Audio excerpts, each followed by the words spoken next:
చూసారా? కొడుకులు చూసేదానికి కొడుకు, మనసులో ఈశ్వరుడు. వాడి వాడి వాడి కర్మ వాడిది, నా కర్మ నాది. ఏమంటే నా కర్మలో నుంచినే నేను బయటపడలేదు, వాడిని నేనేం బయటపడేస్తా? ముందు ఎవరి కోసం ప్రయత్నం చేయాలి? నా కోసం ప్రయత్నం చేయాలి. నా కోసం నేను ప్రయత్నం చేయాలి కదా. నా కోసం నేను ప్రయత్నం చేయకుండా అందరూ ఏం చేస్తారు తెలిసినా?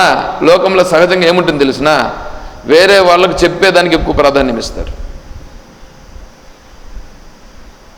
దాంట్లో ఇంకా ఈజీ ఏంటంటే ఈ చిన్నపిల్లలకు చెప్పడం. ఇంకా ఎందుకంటే చిన్నపిల్లలు అయితే బాగా ఈజీగా వింటారుగా. ఈ పెద్దోళ్ళు ఏంటంటే ఇప్పుడు హాలిడేస్ కదా, ఈ హాలిడేస్ కాబట్టి అందరిని ఎత్తుకొని దొంగలు తోలేస్తుంటారు. వాళ్ళు ఇంటి దగ్గర ఉంటే అల్లరి చేస్తుంటారు. స్కూల్ ఉన్నప్పుడైతే స్కూల్కి పోతుంటారు. ఇప్పుడు స్కూల్ లేదు, హాలిడేస్ కాబట్టి ఇంట్లో పెద్ద తలకాయ నొప్పి. ఎక్కడెక్కడ ఫ్రీ క్యాంప్స్ ఉంటాయి, దాంట్లో ఏందో వీళ్ళు ఏదో చెప్తుంటారు. వీళ్ళు ఎట్లుంటారు? ఎవరన్నా వస్తే చాలు చెప్దామని వీళ్ళు ఉంటారు. వీళ్ళకి తెలదు. వీళ్ళు తెలుసుకోండి అంటే వీళ్ళు తెలుసుకోరు. స్వామి నేను చెప్పిస్తాను స్వామీజీ, భగవద్గీత 15వ అధ్యాయం చెప్పమ్మా. ఈమెకి చెప్పేది రాదు సక్రంగా, ఈమె చెప్పిస్తుందట. ఏం చెప్పాలా? ఏం చెప్పాలి చెప్పండి ఇట్లాంటి వాళ్ళని? ఆ వాసనలన్నీ పోవాలి. ఒకరికి కాదు నేను చెప్పించేది, ముందు నేను తెలుసుకొని నా మనసులో ఉండే వాసనలు నేను పోగొట్టుకోవాలా. అప్పుడు వాళ్ళు ఎవరైనా వచ్చి అడిగారని అనుకోండి, కొడుకో కోడలో ఎవరో ఏమో అడుగుతారు, సరే ఏం కావాలమ్మా ఇవ్వడం అంతే. ఇచ్చేస్తే ఇచ్చేసినప్పుడు ఉండే ఫ్రీ చూసుకోండి మీరు. ఇచ్చినప్పుడు ఫ్రీ ఉంటుందా, పెట్టుకుంటే ఫ్రీ ఉంటుందా? అందుకే త్యాగం త్యాగం త్యాగం త్యాగం. త్యాగే నైకే నమృతత్వ మానసు. ఎక్కడ? కైవల్యోపనిషత్తు. త్యాగేన ఏకేన అమృతత్వ మానసు న కర్మణా న ప్రజయా ధనేన త్యాగే నైకేన అమృతత్వ మానసు.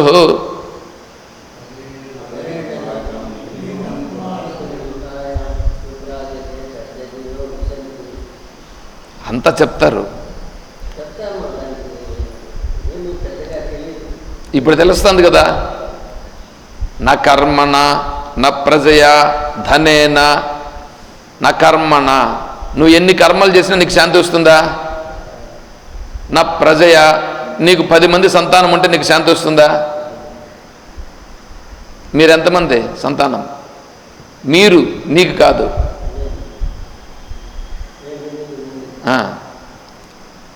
8 మంది సంతానం, నీకు 3.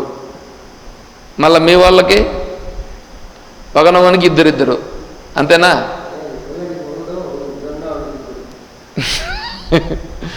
చూడండి ఎట్లా వచ్చిందో.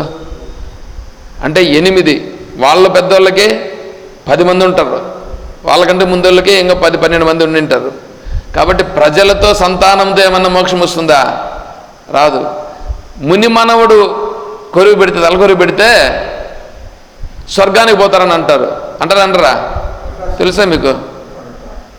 తెలుసా తెలీదా? ముని మనవుడు కన్నా తలకొరువు పెడితే స్వర్గానికి పోతారు. ముని మనవుడు కాదు పెడితే స్వర్గానికి పోయేది. నీ కొడుకు పెట్టినా పోవు, కొడుకు పెట్టినా పోవు అని అంటున్నా నేను. ఎందుకు? నీ దగ్గర ఉంటే, నీ కర్మ ఉంటే నువ్వు పోతావు. నైనా నీ కర్మ లేకపోతే కొడుకు పెడితే ఏం పోతావు?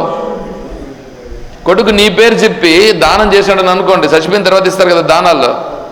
చచ్చిపోయిన తర్వాత దానాలు కొడుకు ఇచ్చేది దేనికి? ఆ చెప్పులు, ఆ గోవు, అవి ఇవి అన్నీ ఏంటంటే భూదానము, గోదానము, సువర్ణ దానము, గొడుగు దానము, చెప్పుల దానము, బుక్కు దానము, విసనకర దానము, ఇవన్నీ ఇస్తారు. వాడికి ఏం జరగవు. వీడిచ్చిన దానికి వీడికి పుణ్యం వస్తుంది అంతే. బతుకున్నప్పుడు చేయాలి ఇవంతా. చేస్తే ఆ పుణ్యం వచ్చి దాని నుంచి ఏదన్నా కొద్దిగా మనకు మంచి మార్గం వస్తుంది. అర్థమవుతుందా? కాబట్టి ఎట్టేనప్పా ఇక్కడినో మళ్ళీ మీరు మాట్లాడుకుందరు క్లాస్ అయిపోయినాక.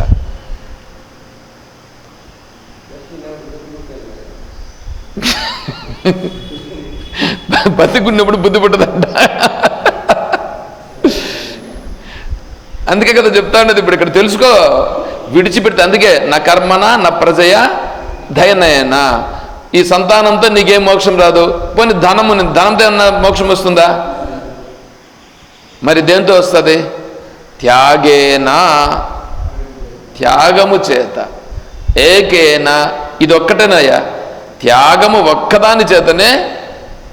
త్యాగే నైకేన అమృతత్వం. అమృతత్వం అని అంటే అమృతత్వం, మృతము లేనిది. మృతం అంటే చావు. చావు అంటే చచ్చిపోయేదని కాదు. అశాంతి నుంచి అశాంతిని పొందుతున్నావు కదా, శాంతి నుంచి ఏమే పోతున్నావు? శాంతి నుంచి అశాంతిలోకి పడిపోవడమే మృత్యువు. అర్థమవుతుందా? శరీరం చచ్చిపోవడం కాదు చచ్చిపోవడం. శరీరం చచ్చిపోవడం అని అన్నాడు భగవద్ రామానుజుల వారు మృత్యువు అని. శరీరం చచ్చిపోతే మృత్యు అన్నాడు భగవద్ రామానుజుల వారు. శంకరుల వారు అదనలా. నీకు శాంతిని కోల్పోవడమే మృత్యువు. నువ్వు శాంతిని కోల్పోవడమే మృత్యువు. కాబట్టి శాంతిని కోల్పోకుండా నిలబెట్టుకొనుట, అశాంతిని పోగొట్టుకొని శాంతిగా ఉండుటయే మోక్షము. అర్థమవుతుందా? పదార్థ భావనాదార్ఢ్యం బంధ ఇత్యభిధీయతే. పదార్థ భావనాదార్ఢ్యం, పదార్థాలపైన ఉంది చూడండి. పదార్థాలు అంటే వస్తువులు, వాహనాలు, విషయాలు. దార్ఢ్యం, దానిపైన గట్టిగా ఉందే భావన. ఇది నాది, నేను దీనికి యజమానిని, నేను చెప్పినట్లు జరగాలి, ఇవంతా ఉండదే, అది బంధం. వాసనా తానవం బ్రహ్మన్మోక్ష ఇత్యభిధీయతే. వాసనా తానవం, వాసనను తోసిపారేసిన వాడు. ఇంట్లో చెత్త తోస్తాం కదా, చెత్త అంతా వెళ్ళిపోతుందిగా. మాపేస్తారుగా. చెత్త దోస్తే చాలదా? మళ్ళీ మాపు ఎందుకు వేసేది?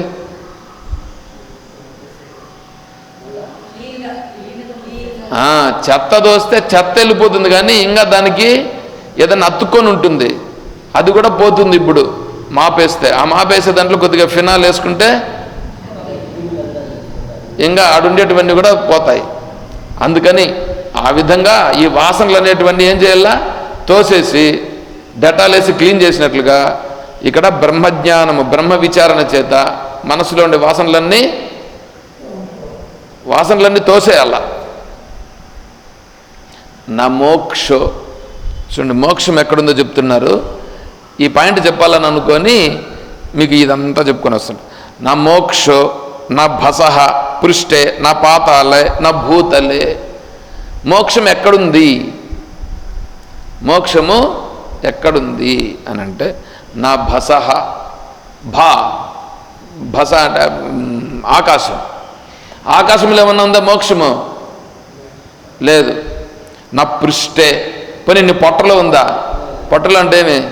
కుండలిని. కుండలిని శక్తి ఎక్కడ ఉంటుంది చెప్పండి? పొట్టలో ఎక్కడ? విన్నారా కుండలిని గురించి? విన్నారా ఎప్పుడన్నా? ఉండరు చూడండి, పక్కలో కూర్చొని చూడండి, ఆయన అడుగు చెప్తాడు. వాళ్ళకి ఆ మార్గంలో ఉంటారు వీళ్ళు. కుండలిని అనేది లేస్తుందంటే వీళ్ళకే. కుండలిని శక్తి అనేది లేస్తుంది, మనిషిని లేపుతుంది అన్నమాట. ప్రాణాయామం చేసి ఈ యోగాభ్యాసం చేసినటువంటి వాళ్ళు కుండలిని శక్తిని లేపుతారన్నమాట. ఇవంతా కాబట్టి అందుకే నా పృష్ఠే, నీకు పొట్టలో లేదు, కుండలిని శక్తి కాదయ్యా, మోక్షం అది కాదన్నట్టు. నా పాతాళే, పోనీ పాతాళంలో ఉందా? బలిచక్రవర్తిని పాతాళానికి పంపించాడు కదా. పాతాళానికి పంపించి ఆడొక రూపంలో ఉన్నాడు విష్ణువు అని చెప్తారుగా ఇల్లు. ఏమీ లేదు, అంత తప్పులు. నా భూతలే, పోనీ భూతలంలో, భూలోకంలో ఉందా? భూలోకంలో కూడా మళ్ళీ ఇంకెక్కడుంది? నా మనస్సులో వాసనలు పోతే ఇదే మోక్షమయ్యా. వాసనలు పోతే సర్వాసా సంక్షయే చేత క్షయో మోక్ష ఇతీష్యతే. సర్వాసా సంక్షయే, సర్వ ఆశలు ఉన్నాయే, ఆశలు, ఈ ఆశలన్నీ పోతే అదే మోక్షము. మోక్షో మే స్థితి చింతాంతర్జాత చేతుదితం మనః. నేను చింతలనేటువంటివన్నీ తొలగిపోతే మనస్సు అనేటువంటిది అప్పుడుందే, అదే మోక్షము. ఎక్కువైపోతుందా?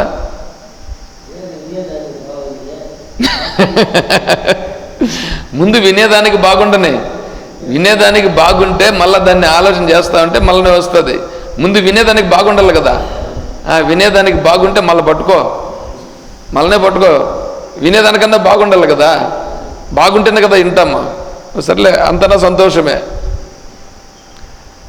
మననోత్థే మనస్యేష బంధ సాంసారికో మత. మననోత్థే మనస్యేష బంధ. మనస్సును తీసుకొని కూర్చొని పెట్టడమే బంధం. ఇప్పుడు ఆ మూల, ఏ మూల? ఈశాన్యం కాదు, మన రోడ్డు ఉంది చూడు, ఈ రోడ్డు, ఆ మూల ఏమేస్తారు? రోడ్లో ఆ మూల ఏమేస్తారు? అన్ని చెత్తేస్తారుగా. నువ్వు ఆడపోయి కూర్చున్నావు అనుకో, ఇప్పుడు ఏడంటే చెత్త వేసేదానికి ఇది కూడా ఏం పెట్టాలి, కుండి కూడా. కుండి సిటీస్లో కుండి పెట్టింటారుగా, దాంట్లో ఎత్తుకొని చేస్తారుగా అంతా. ఆడపోయి కూర్చున్నాం అనుకో, ఏమేమి పడతాయి దాంట్లో? అన్నీ పడతాయి కదా. ఇప్పుడు మనం ఆడపోయి కూర్చున్నాం, ఆడన్నీ వచ్చి పడతాయి. అట్లాగా మనం అన్నీ వేసుకుంటున్నామా లేదా మన మనసులో? ఈ చెత్త కుండి పెట్టుకున్నామా, లేకపోతే చెత్త కుండిని తీసేస్తున్నామా? తీసేయాలని అనుకుని తీసేయాలని అనుకునే దానికి కదా ఇది చెప్తా ఉండేది. నీకు అనిపించల్లా, అనిపిస్తే నువ్వు తీసేయాలి. నువ్వు అనిపిస్తుంది, అనిపించిన దాన్ని పట్టుకుంటే నువ్వు ధైర్యవంతుడు. అనిపించిన దాన్ని పట్టుకుంటే స్థిరంగా నిలిస్తే నువ్వు ధైర్యం కలిగినాడు. ఈడు ఎదురుగా ఉండేవాడిని ఒకరినో ఇద్దరిని కొడితే ధైర్యవంతుడా? అదేమన్నా పెద్ద ధైర్యమా? కొడితే ధైర్యం అని చెప్పలేదు భగవద్గీత కూడా. ధృత్య యయా ధారయతే మన ప్రాణేంద్రియ క్రియా యోగేన వ్యభిచారిణ్య ధృతిస్సా పార్థ సాత్వికి. నీ మనస్సును, నీ ఇంద్రియాలను, నీ శరీరాన్ని నువ్వు నిలబెట్టుకొని నువ్వు ఏదైతే స్థిరంగా ఉందో దాని మీద నిలబడగలిగితే అది నిజమైనటువంటి ధైర్యం. 10 మందిని కొడితే ధైర్యం కాదు. తత్ప్రమార్జన మాత్రం హి మహాసంసారతాం గతం. తత్ప్రమార్జన మాత్రత్తు మోక్ష ఇత్యభిధీయతే. ఇంకొక మాట చెప్పేసి నిలుపుతా నేను. దేహాది ఆత్మత్వే నాభిమన్యతే సో అభిమాన ఆత్మనో బంధ తన్నివృత్తిర్మోక్ష. దేవ మనుష్యా ఉపాసనా కామ సంకల్పో బంధ కర్తృత్వాది అహంకార సంకల్పో బంధ అణిమాద్యష్టైశ్వర్యాసా సిద్ధి సంకల్పో బంధ యమాద్యష్టాంగయోగ సంకల్పో బంధ కేవల మోక్షాపేక్ష సంకల్పో బంధ సంకల్ప మాత్ర సంభవ బంధ. ఇవన్నీ చెప్తా పోతే ఇంకా ఎన్నో ఉన్నాయి.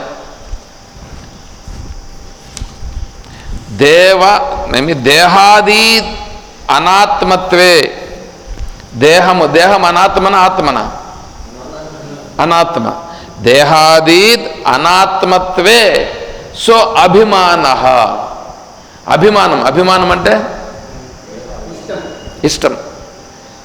దేహాది అనాత్మత్వే అభిమాన బంధ, అదే బంధం. తన్నివృత్తి, దాంట్లో నుంచి బయటపడుటయే మోక్ష. చూసారా? దేవ మనుష్యాది కామ సంకల్పో బంధ.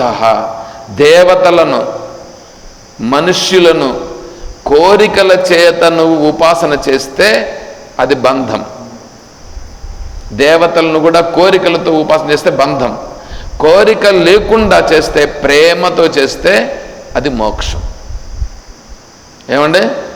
చాలే, మోక్షం అంటే కొద్దిగా చెప్పుకున్నాము. ఓం తత్సద్. ఓం సర్వం శ్రీ సద్గురు చరణారవిందార్పణమస్తు. ఓం జయ బోలో శ్రీకృష్ణ పరమాత్మ की जय, बोलो गीता माता की जय बोलो भक्त मंडली की।